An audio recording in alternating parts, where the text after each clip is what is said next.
Assalamualaikum warahmatullahi wabarakatuh. Perkenalkan, nama saya Nurasni, NIM A241181013. Di sini saya akan membuat video ilmu pengetahuan bumi dan antariksa. 1. Mendeskripsikan ukuran, bentuk, dan gerak bumi. Bentuk bumi. Teori bumi berbentuk bulat sebenarnya sudah diperkenalkan oleh Aristoteles 330 sebelum Masehi.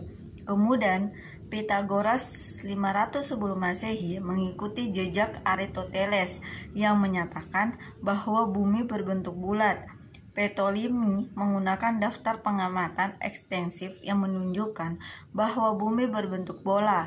Teori Ptolemy menyatakan bahwa bumi berada di pusat alam semesta.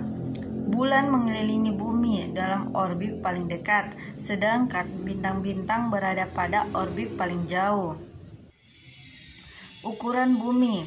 Eratosthenes 276 sampai 194 sebelum Masehi dari Yunani menentukan bahwa pada siang hari terpanjang pada musim panas, matahari berada tepat di atas kepala. Pada tengah hari jam 12 di kota kuno sini sekarang disebut Aswan atau Mesir.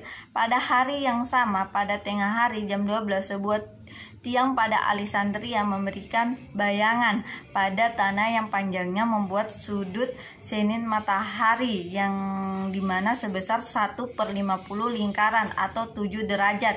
Sudut itu 7 derajat terbentuk oleh radius dari pusat bumi yang mengarah ke Alexandria dan seni yang juga 1/50 lingkaran.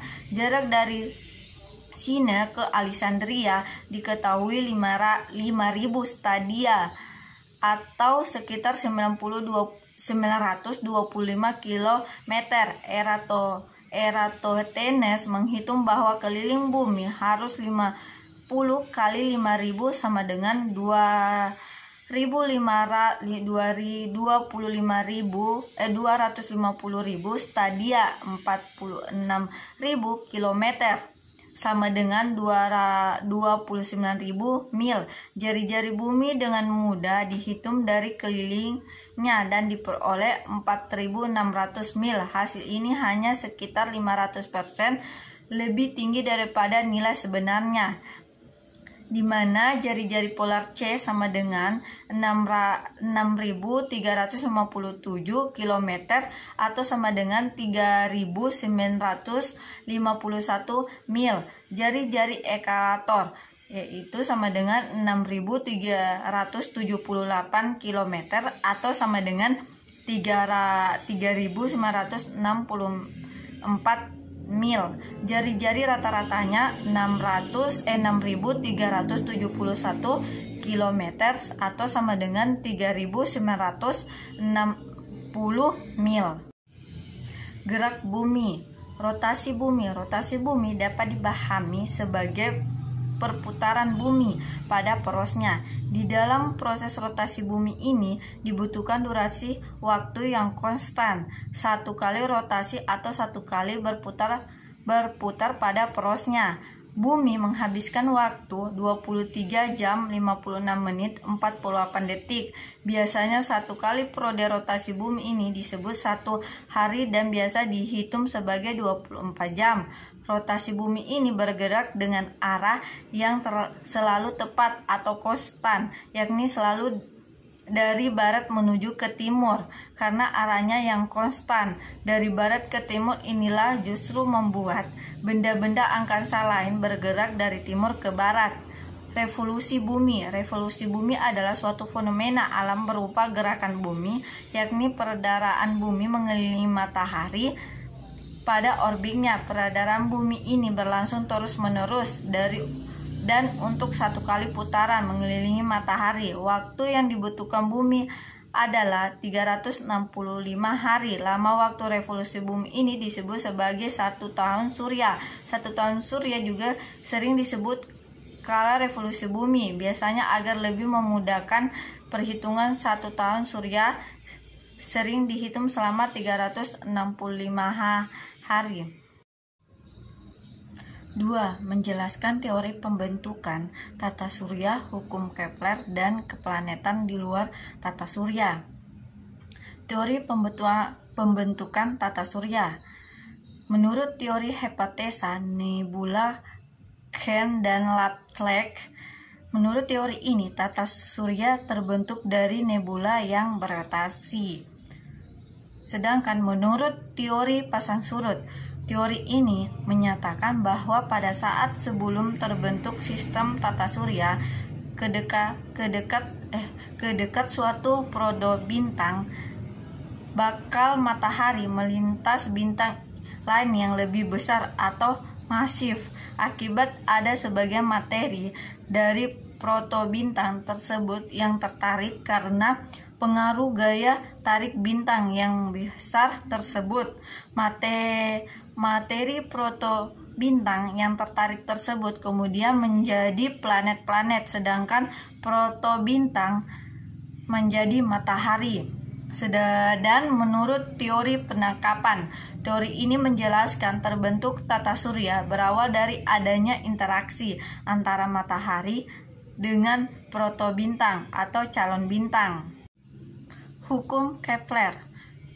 Yang pertama, hukum Kepler 1 berbunyi, yaitu lintasan planet ketika mengelilingi matahari berbentuk elips, di mana matahari terletak pada salah satu fokusnya.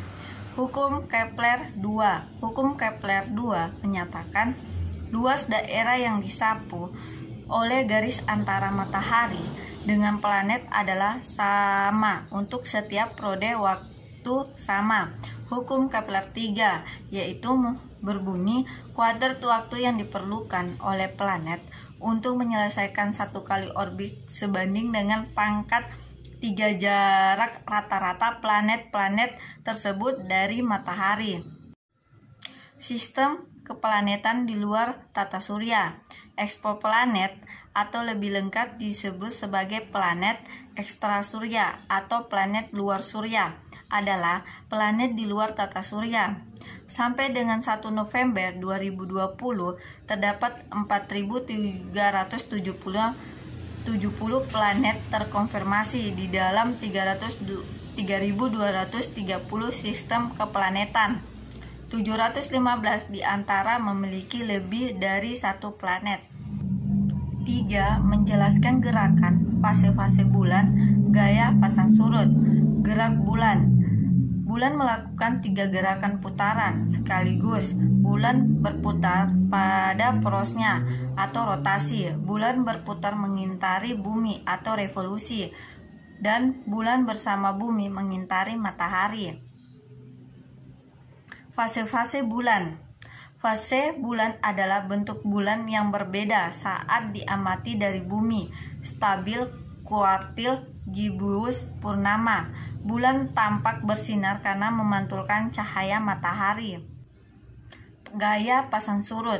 Gaya pasang surut adalah efek gravitasi yang meregangkan suatu benda sepanjang garis menuju pusat massa benda lain karena adanya gradien atau perbedaan kekuatan. Medan gravitasi dari benda lain bertanggung jawab atas berbagai fenomena termasuk pasang surut, penguncian pasang surut, pecahannya benda langit, dan pembentukan sistem cincin dalam batas Rockhe, dan dalam kasus ekstrim, spaghettifikasi benda.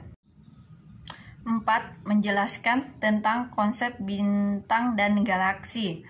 Bintang. Bintang merupakan benda langit yang memancarkan cahaya yang disebabkan oleh reaksi fusi nuklir yang menghasilkan energi yang terjadi di intinya.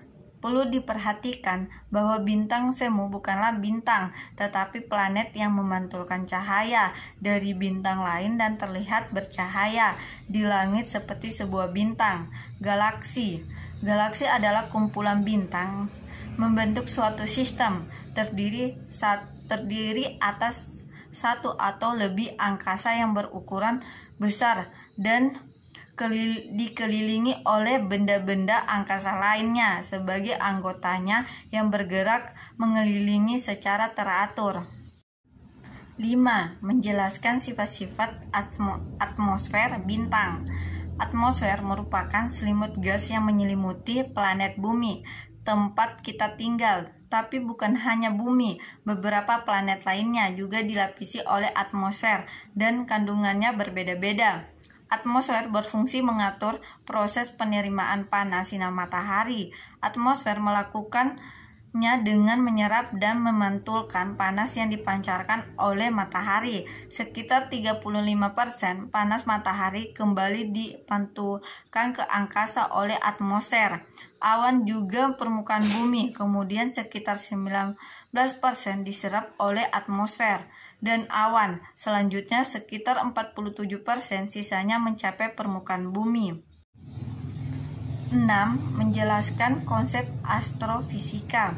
Astrofisika adalah ilmu yang bertanggung jawab untuk menerapkan fisika ke fenomena astronomi yang berkisar dari tata surya kita sendiri dengan sifat dan asal-usul alam semesta, dengan bintang, galaksi, dan kelas objek eksotik dan ditemukan di ruang dan alam semesta. Astrofisika mengevaluasi fisika dalam keadaan ekstrim dan seringkali memberikan titik awal untuk pengembangan ide-ide baru yang memiliki dampak lebih luas.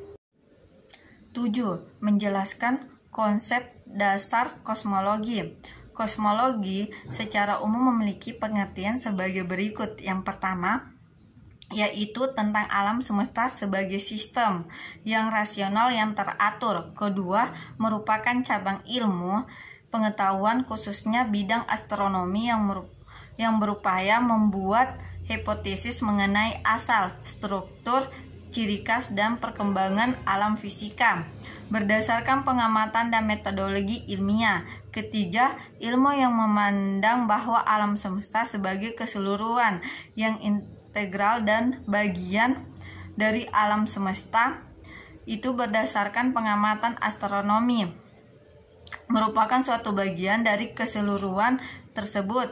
Keempat, secara tradisional kosmologi diposisikan sebagai cabang metafisika yang menelaah mengenai asal dan susunan alam semesta, penciptaan dan kekelaannya, fatalisme dan mekanisme, kodrat, hukum, ruang waktu, serta kausalitas. Sekian video saya akhiri. Wassalamualaikum warahmatullahi wabarakatuh.